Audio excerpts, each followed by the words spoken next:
finance ministers met last week to discuss the reform of the Stability Pact as proposed by the European Commission.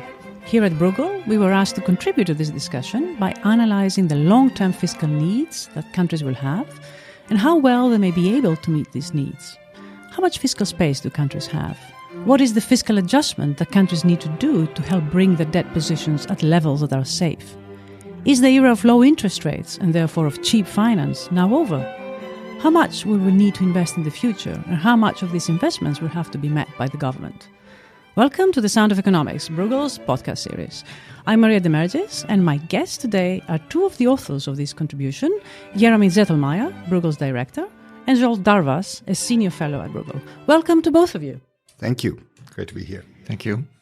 Jeremy, if I may start with you, the purpose of the meeting last week was very much the fiscal framework and the new rules have been proposed. Is there any progress on finding agreement on these rules?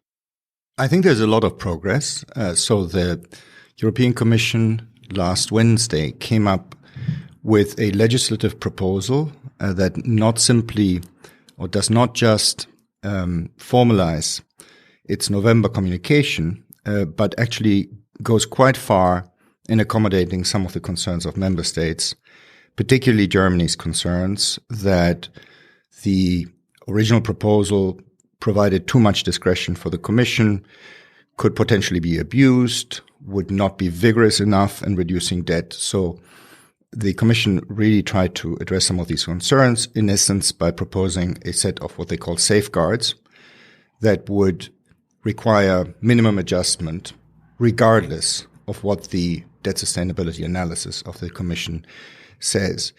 Now, maybe contrary to general perception, the informal meeting of the Economic and Financial Council of the EU, of the ECOFIN in Stockholm last week, which we attended and where we presented this paper, was not about the fiscal governance framework. So the proposal of the Commission came out only 2 days before that meeting. And so even though it was discussed on the sidelines, there were no negotiations. And we would assume that this will be discussed at the next formal meeting of the ECOFIN. Yeah. So, some newspaper says member states have not agreed. Of course they haven't agreed because they haven't discussed it. So we have a very far-reaching proposal by the Commission, which in my view deserves to be taken very seriously. It is a very serious step towards the German concerns, and that will be the subject of the next ECOFIN. Yeah. So let's then focus a little bit on the purpose of the paper, which is very much about the fiscal needs that a country has and the ability to meet these fiscal needs, right? So if I may turn to you, Zolt, and talk about the fiscal space. Explain to us what is fiscal space and how much of that do countries have? Countries will need to achieve sustainable public debt positions, and the recent changes over the past few years can make it more difficult, quite importantly, because interest rates or real interest rates, so nominal interest rates adjusted by expected inflation, they have went up.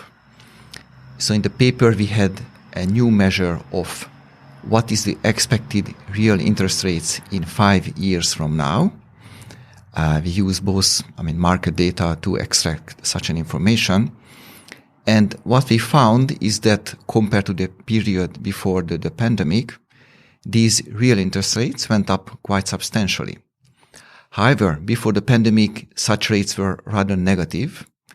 And even though they increased, currently they are not really relatively high in a historical comparison. In fact, they are still continue to be quite moderate.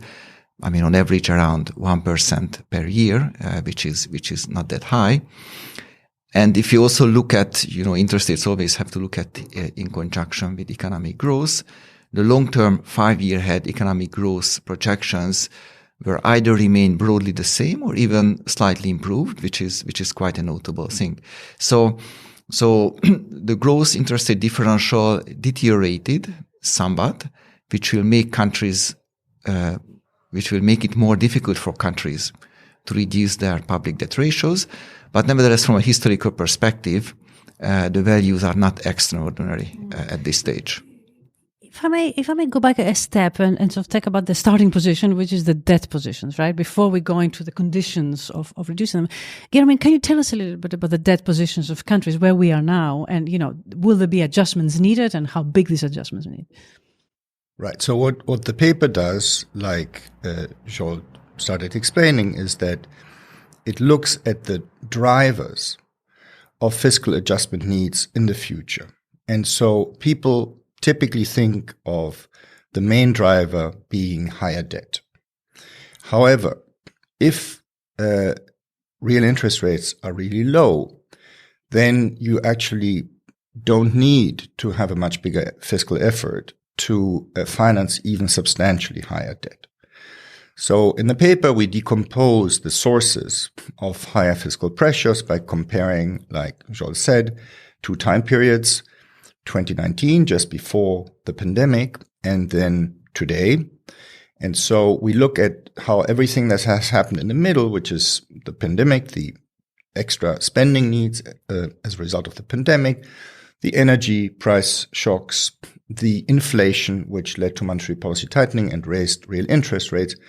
All these things, prima facie go in an unfavorable direction. So we have higher debt and we have less favorable conditions for financing this debt. And if you may remember, we even thought at the time of the pandemic that the pandemic might lead to something we call scarring, which was the idea that there would be structural changes that might permanently reduce growth. And so looking at all those drivers, we find debt on average has gone up by about 10 points of GDP in the EU. And when I say it's gone up, these are the levels that are expected to remain permanently high. So again, like George said, we compare 5-year projections from the perspective of 2019 and from the perspective of today. So we want to get a sense of what people, namely specifically the IMF, these are IMF projections, expect to remain from the pandemic and war experience after the dust has settled. So those debt levels have gone up by about 10 points of GDP, and at the upper quarter of the distribution in the EU, they have gone up by almost 15% of GDP. And then, as Joel said, real interest rates have gone up quite substantially. They've gone up by almost 2 percentage points. But on average, indeed, at the upper end, a bit more than that.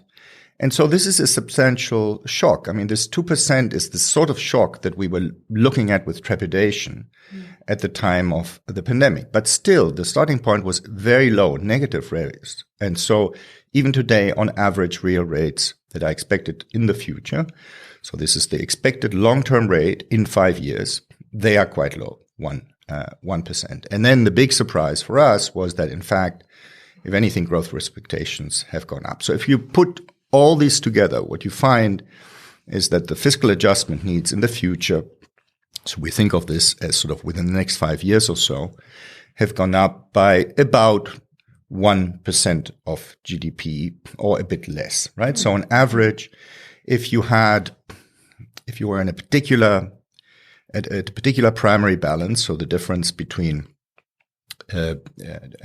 taxes and non-interest spending, which was just stabilizing the debt in the past, then you would have to raise this primary balance through lower expenditures or higher taxes by about 0.8% of GDP in order to continue stabilizing the debt. Now, this, however, of course, is a counterfactual, which does not capture the situation of most Euro area or EU countries, because, of course, most of them already had to put in more effort to stabilize their debt, or others had a lot of fiscal space, right? So the starting positions of these countries are vastly different. So this sort of 1% fiscal adjustment need on average just tells you sort of this is what the pandemic and the war created in terms of extra pressures. It does not tell you what individual countries need to do, but that's something we also computed. Yeah, indeed. So can we talk a little bit about sort of countries? I mean, it's difficult to talk about all countries in the EU. Yes. But can we talk about groups of countries? Maybe that's Yeah. of those who have higher adjustments, of medium adjustments, and lower adjustments in the context that Jeremy just described. So, if you were, in particular, we care about those who have to make the biggest efforts, right? Those who have to have higher adjustments. What are the numbers of adjustment for those countries that are in most unfavorable positions? What are the efforts that they need to make? Zsolt? Let me start saying by our main conclusion is that even in the most highly indebted countries like Greece and Italy, substantial fiscal adjustment is needed even beyond what these countries already planned in their stability or convergence programs. But the magnitude of the adjustment is not extraordinary in a historical perspective, meaning that these countries in the past had higher primary balances than what is required to achieve, let's say, a steady reduction in the debt ratio. I mean, in terms of numbers, we found that, let's say, for Greece and Italy, would need to have about 2.5% of GDP permanent primary surplus in order to reduce that at least 1% per year in each year over the next 3 decades, which is a considerable, number, but not super high. I mean, during the euro area crisis after to the 2009 and 10, some countries were asked, especially Greece, were asked to achieve much greater primary surpluses. So in terms of magnitude, it seems doable. But there are a couple of buts. I mean, first of all, we did not consider uncertainty. So what we did is a deterministic simulation of how fiscal adjustment should continue in the future under a baseline set of assumptions. But if you look at what happened in the past decades, unfortunately, bad news always come, which tend to increase the debt for certain reasons. So if you also incorporate uncertainty, then perhaps more is needed to keep that falling at a steady rate. And another major issue is that we are not sure whether current pressing spending priorities, especially on climate and defense, are properly included in the baseline government projections for public expenditures. But we know that, for example, to manage climate change and to reach EU climate goals, quite substantial public investment would be needed, or subsidies for the private sector to incentivize private investment in this area, which will also cost quite some money. So it's, reaching, I would say this 2.5% primary surplus is needed, but at the same time, there would need to be a change in the composition of public spending, favoring, let's say, more climate and more defense spending, which obviously means that the other types of spending will need to be reduced as a share of total spending, and that might also prove to be a challenge. So we've had 2 huge crises in the past 3 years, and you're saying that the worst countries, in terms of efforts that they have to make, still is quite doable. What accounts for that? Yeah, so first, it's important to distinguish 2 dimensions of needed fiscal effort. One is the permanent primary surpluses that countries need to attain in order and maintain in order to reduce debt, right? And so here, like Zsolt has said, the biggest numbers are something in the order of 2 to 2.5% of GDP, and that's true for Italy and Greece. But these are really the outliers, right? So actually, the problem is less bad for almost all countries than it looks from these 2 numbers. So the vast majority of EU countries has debt stabilizing or debt reducing primary surpluses in the order of 1% of GDP or less. Some even have negative, right? And that is because the debt dynamics do remain very favorable.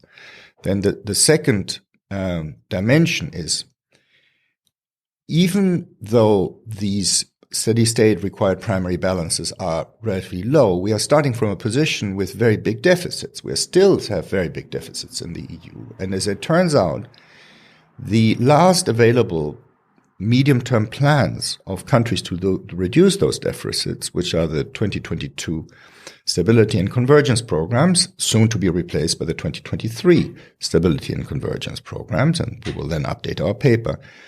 These medium-term plans do not go far enough to reach even these relatively modest debt stabilizing primary surpluses. So specifically, the planned structural primary balances, according to these latest stability and convergence programs, fall short of the debt stabilizing primary balance by more than half a point of GDP in about 7 countries. And then if you look not at the debt stabilizing primary surplus, but actually at the debt reducing, which of course is higher, then you have 12 countries for which this statement applies. So they would have to increase their primary surpluses by at least half a point of GDP beyond what they are already planning to increase by 2025.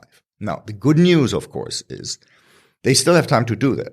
So our little counterfactual exercise assumes that you need to get to this debt stabilizing primary surplus in the medium term.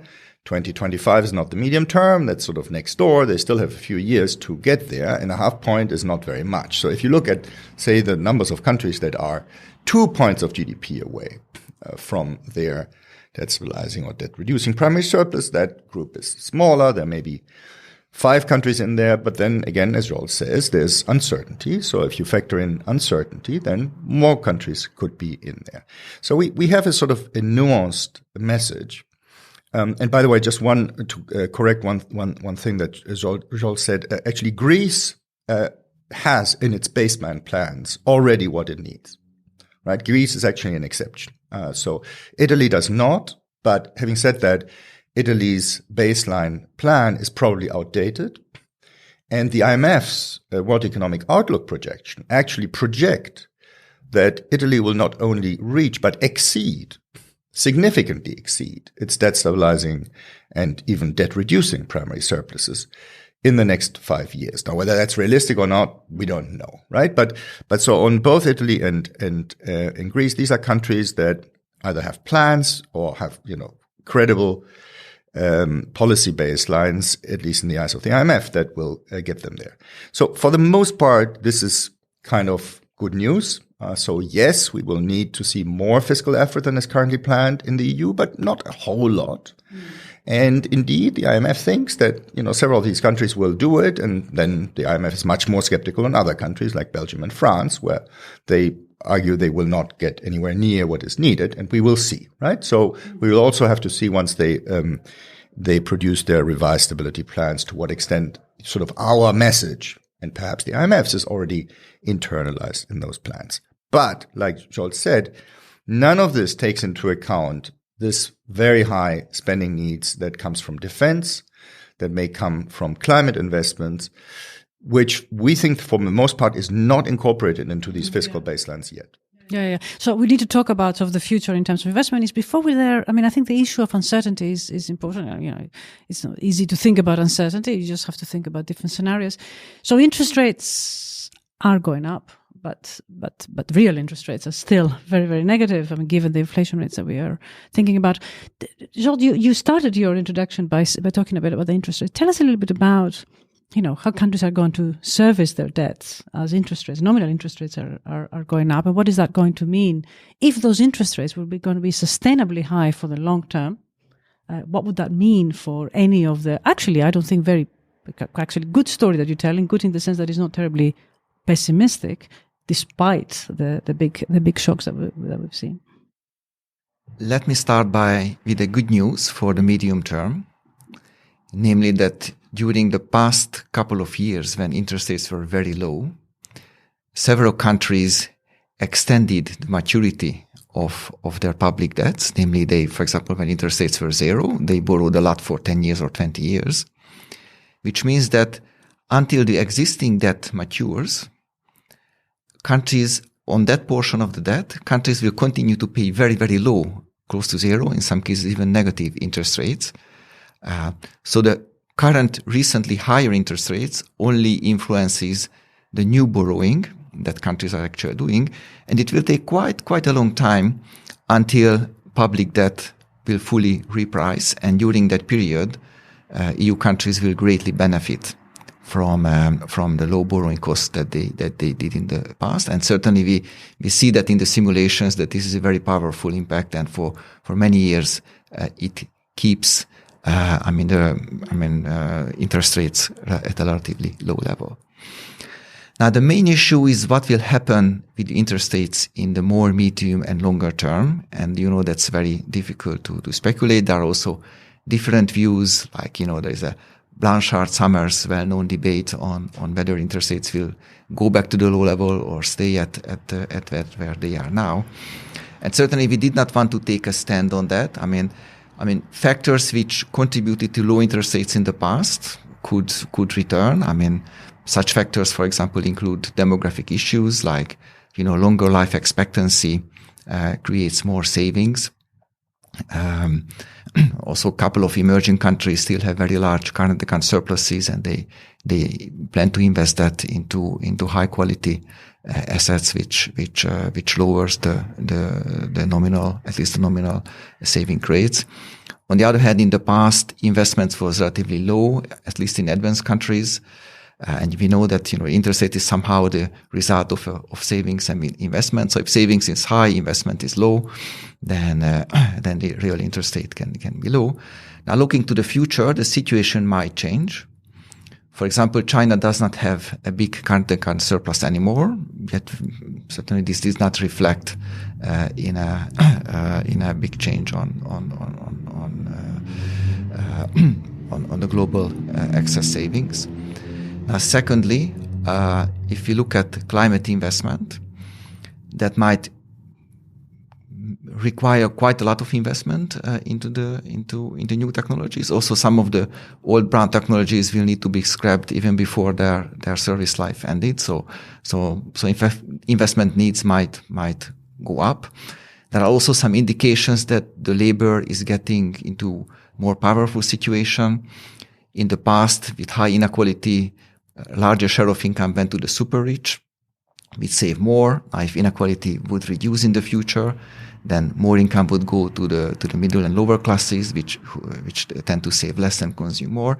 So there are factors suggesting that interest rates might keep at the current rate or might even increase, but it's very uncertain. So we do not want to speculate on the possible direction of interest rates. Nevertheless, we said very clearly in the paper to draw the attention of ministers that even if interest rates might go back to the previously lower level, they should not base their fiscal plans on this assumption. Instead, they should have a conservative assumption, or using at least what interest rate is expected by markets on the medium term, and base their fiscal projections on such assumptions. Yeah, no, but some of the structural factors that were contributing to low interest rate, and they're quite different in the EU than they were in the US. I mean, things like the market concentration or the absence of finance in Europe, but private finance implies that, and then I'm coming to the fiscal needs in the future. Whatever investments need to be led by the fiscal authorities, because, the markets in Europe, the private markets for capital, which in my view are keeping interest rates low, are simply not there. We don't have the developed markets that we might need. And that brings me now to the question of the future in terms of what we need to finance. You said that it's not obvious that governments have actually taken into consideration fiscal needs of the future, either on climate or on defense. Can you talk us through the sizes of this and what they would mean, in your opinion, in terms of the fiscal efforts that we need to make, and if they were to come true, what would that mean for our fiscal positions? So the estimates in the paper for defense spending, so we only look at defense and the climate, are quite crude. So all we do is we compare current defense outlays with the 2% of GDP NATO commitment. And of course, that has not been attained, that commitment, for a long time. So the question is, why should it be different now? The answer is Ukraine and Russia. And so, if that is something we're going to take more seriously, then we are talking about increasing defense spending anywhere by between 0.5% of GDP up to maybe 1.5% of GDP. So this is quite substantial. There are very few countries, Greece again being one of the main exceptions that actually attain or surpass the 2% commitment. Then with respect to climate, so Zsolt has contributed to this area and may want to add. So this is a little trickier because we only know for sure sort of total well, we don't know anything for sure, but it's easier to estimate total investment needs in climate, including private, than specifically public, right? But there are some estimates out there that Zsolt has used saying about 1/3 of the total may have to come from the public sector, and then you can look at the national plans that countries have in the EU on what they want to do to meet the Green Deal targets, and so then you get somewhere in the order of 0.6% of GDP, and there are other. Just to clarify, this is annually till 2030 to get to the Green Deal. That's right. So it's a medium-term annual requirement, and there are other sources that actually put the number a bit higher, somewhat above 1% of GDP, which we also cite in the paper. So if you add this all up, you could see additional investment needs of 1 to 2% of GDP per year, and sort of that is quite daunting and is sort of more or less in the same order of magnitude, if not higher, than what countries would have to do to stabilize the debt, right? It comes on top of that. Now, I should sort of mention one important thing, which is, so two caveats. One is, it is, of course, unclear whether it is the best to have all these investments and defense commitments necessarily happen at the national level, right? It might be a lot more efficient to do some of this at the European level. And so this brings us back into the discussion of EU public goods. And so it is possible that, we will need to find revenues for this one way or the other. But if we find revenues collectively, we may actually have to increase spending by less, because it will be more efficient than if every country does it by themselves. And then the other caveat, which we have not highlighted in the paper, but I think is still important to say, is that to the extent that we have a one-off investment push for climate in particular, so this would not be the case, I think, for spending on defense, which needs to be repeated year after year after year.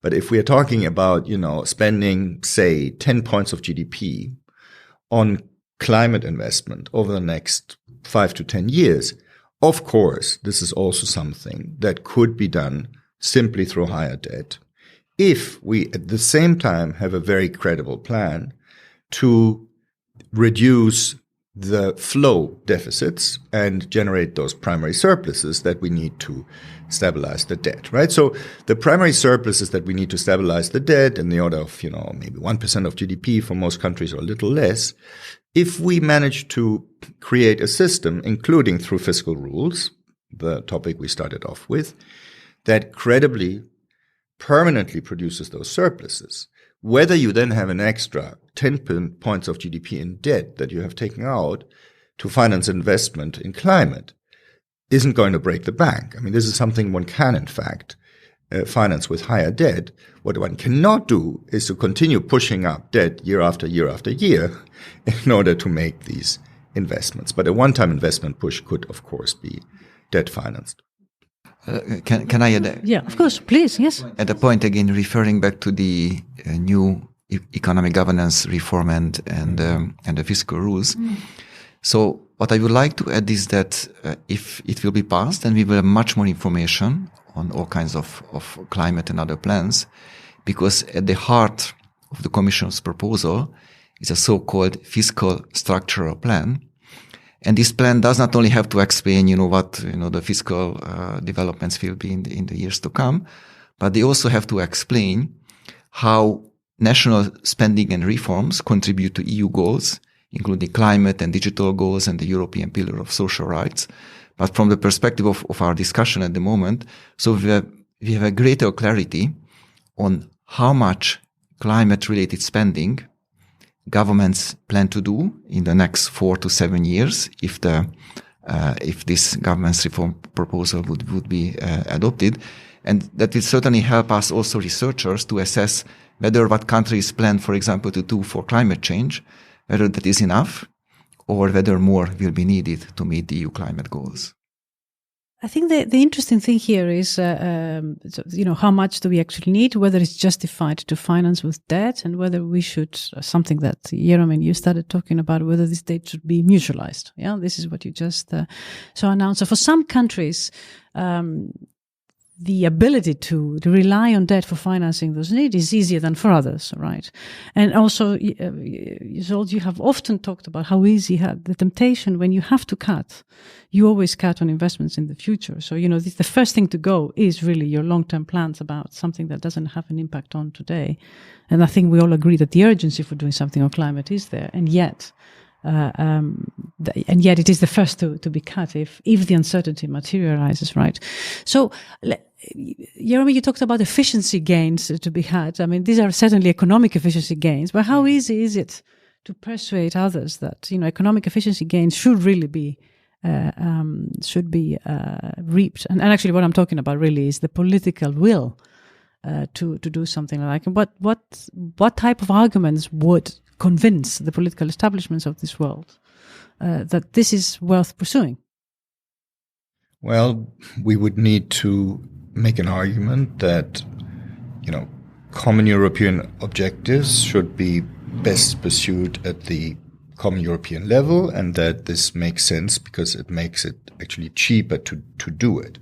But you're right to point out that this is, cheaper is a collective argument. And then the question is, how do you achieve fair burden sharing, right? Mm-hmm. And so there are two dimensions, sort of. One is that you may be able to finance public goods in the EU at the European level, which then, assuming that these goods are properly selected, so that we're actually selecting those goods that are more cheaper to supply at the European level, this would lower the fiscal cost, and that fiscal cost could then be distributed proportional to GDP, essentially, so that there would not be any transfers from the richer countries to the smaller countries. So this is one possibility. Then the question arises: what if, in the end, some countries are not able to pay for this because their own fiscal constraints are more binding, and then we will have to figure out some way of spreading the burden sharing over time, or maybe, coming up with another way of, compensating countries by doing things that, those countries that are ultimately paying the bigger share value. So that becomes essentially a political negotiation, right? But it is not clear. It is not clear at all. And, but basically, based on our analysis, for the most part, I'm not sure we are going to get into that problem that if you do things efficiently at the European level, you will actually require a transfer across countries in the way that the NGEU was a transfer. So, half of the NGEU. Half of the NGEU. Mm-hmm. Yeah, exactly. So people have in mind that this is what's ultimately driving this. I don't think so. I think it's efficiency, and then whether we will need a transfer element once we know how big the bill is a little unclear. But why was it so easy for the Next Generation EU to be created in the pandemic, and it's not so easy for a similar type of discussion, even if it's not a similar fund, to be had given the urgency of the climate?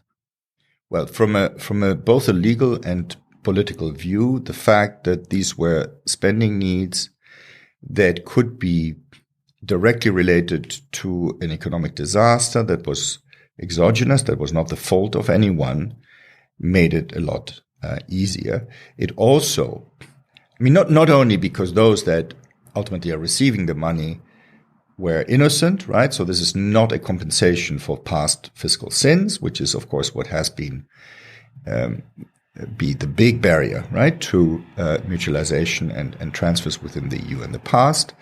So there was no sense that this would create moral hazard, that it would invite, fiscal profligacy in the future. But then also, and perhaps even more importantly, the fact that this was tied to the pandemic shock provided something like a guarantee or a reassurance for countries that were net financiers of the package, that it would not be repeated in the future, because it's unlikely that you will get something as big as the pandemic shock, right? The problem with EU public goods is that it removes that safeguard, right? It basically says, we now think it's okay to have common EU financing of goods on a permanent basis. And that is politically much more difficult, and it's also legally more difficult because you do not have revenue sources at the EU level to finance a public debt. You need to ask member states for money to do this. And so whether or not we succeed with EU public goods will depend a lot on whether one can identify genuine own resources, as the technical term is, and the Commission is working on that. We will also work on that in the future. But the fact is, in the near future, the fact is that we are constrained as a union by the fact that the taxation power is at the national state. Sure. It's quite remarkable that we still haven't decided how we're going to pay back the Next Generation EU fund, right? And still EU is capable of going out in the markets, borrowing at low level cost without actually explaining how we're going to be able to pull it off again. So we won't be able to suggest new EU public goods without answering that question. Absolutely. Result. Well, I mean, just a technical answer to your question that, member states agreed to dedicate 0.6% of their gross national income each year for servicing the debt. So in principle, if new own resources will not be found, then it will just member state contribution. So I think that was also a reason why markets also were very enthusiastic about EU bonds, that member states committed a much larger amount than what is needed for the actual repayment. Yeah. I mean, the EU debt that was issued to finance NGEU will be repaid one way or the other, right? There will be the member states are standing behind it. However, they're not going to stand behind necessarily sort of an open-ended commitment to produce EU public goods, right? No. For that, you definitely need to solve the so-called own resources problem. That's right. So we're coming to the end of the podcast. So let's look next 6 months. Zsolt, if I may start with you, what's in the agenda? What kind, and importantly, what kind of things would you like to see happen for this discussion to actually move forward? I highlight 2 factors. One is a discussion and agreement on the EU governance reforms, including the new fiscal rules. While certainly there are a number of issues through which the proposal can be improved, but I think even in its current state, it will imply a great improvement compared to existing rules. And the second one is my main concern is it continues to be green investments. So I would like to see more clarity on how member states aim to address the mounting climate change challenges that Europe faces. Indeed. Jeremy? I agree with both of those, and the only one that I would add is the one I already alluded to, which is we need to make progress on the so-called own resources that the EU might be able to raise to repay its debt and possibly to repay future spending or to finance future spending at the EU level. Great. Thank you very much both for coming today and for this. I'm sure there will be more on these issues at Bruegel and of course beyond Bruegel. And for our listeners, you can find all our writings on our webpage, www.bruegel.org. That's all we have for today. Thank you and see you soon. Bye-bye. Thank you. Bye-bye. Thank you.